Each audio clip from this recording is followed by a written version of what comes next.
Hi, my name is Marion Bellet and I am a master student in Digital Experience Design at IDEO Ireland. Today I'm going to present you how you and your team can cross over the foggy process of synthesis and get the clear value of your design research. Synthesis in human-centered design is a collaborative process of sense-making, which leads to create a coherent summary of all the data gathered during the design research.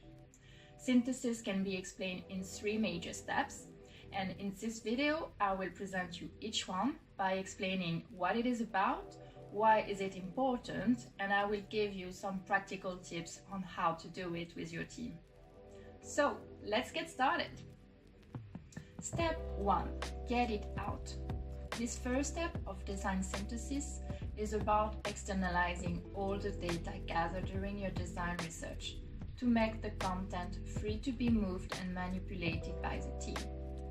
This way, the entire set of data can be seen at once, which will help you and your team uncover implicit and hidden meanings.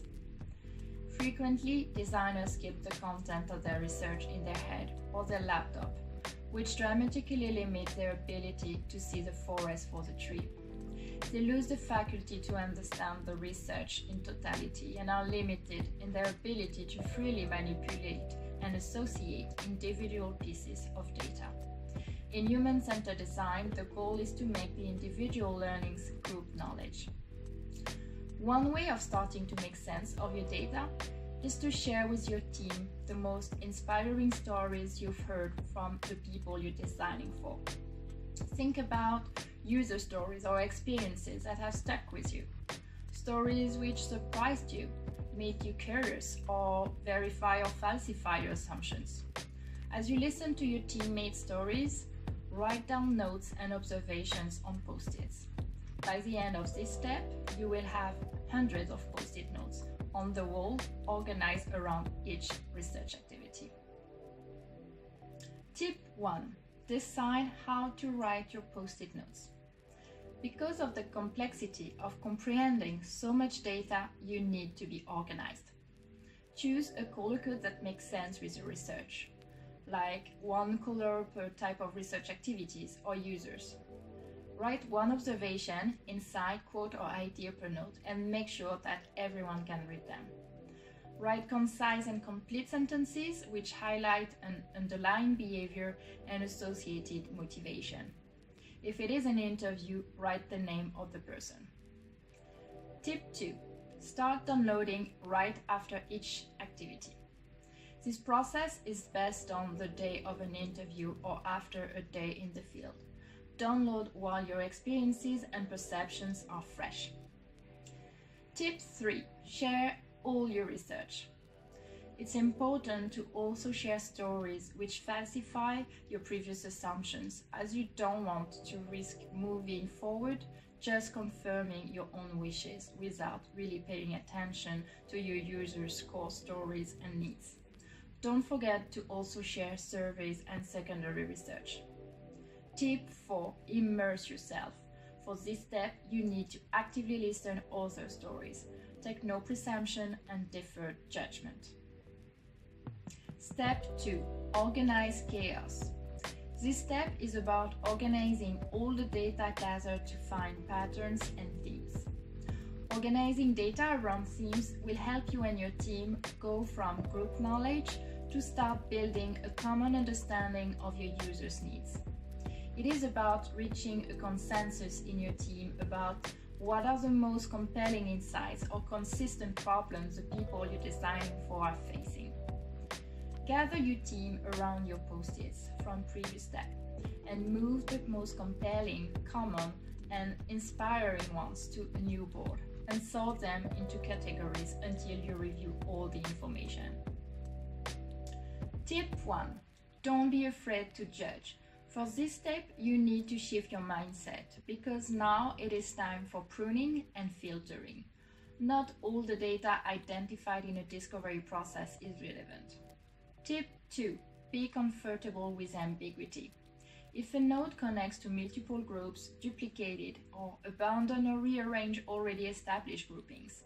In contrast, don't force an insight into a group. If you can connect it with confidence, keep it aside for now. It might have more sense later. Tip 3. Be patient and take breaks. Reaching a consensus takes time, as you and your team will discuss, debate, and talk through what's emerging. If you feel lost in discussion or stuck, take some fresh air and come back to it after a break. Step 3. Interpret thoroughly. This step is about identifying and interpreting the groupings and their relationships to make it explicit and informative. Identifying the groupings and forging connections will force the introduction of a credible story of why the elements are related.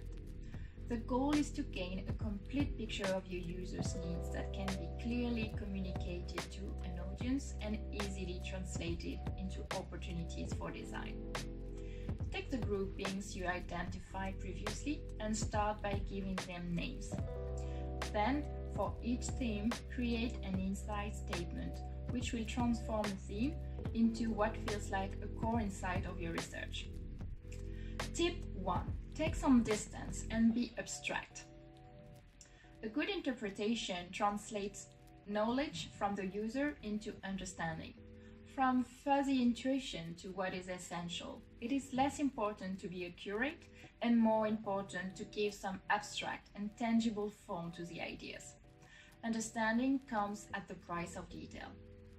Tip 2. Trust the data. It is essential to not push interpretations too far. As the saying goes, if tortured, data will confess. The key to successful empathic design is a valid understanding of the user, not brilliance in interpretation. Tip 3. Refine your insights. It's not always easy to create them, so to make sure it's good, ask these questions. Is it inspiring? Does it have a story? Is there something new? Will it impact on design? Is it relevant to the brief? If you can say yes to all these questions, you're probably in a good place. Okay, so to conclude, this is how success looks like. You should have identified between 3 and 8 insights, and each of them should be supported by multiple research activities with data points, quotes, photos, and observations all pointing to the same thing. If you have used one color of post-its per activity, a rich insight should be supported by a colorful cluster. If you have less than 3, it might suggest your research didn't cover a wide enough range of people. If you have more than 8, that you haven't been critical enough and might express the same insight multiple times. That's it. I hope this tutorial will help you in your next project, and remember that synthesis methods is what will lead you to innovative ideas. If you have any questions or feedbacks, feel free to contact me on Twitter at MattelmäKi. Thanks for watching.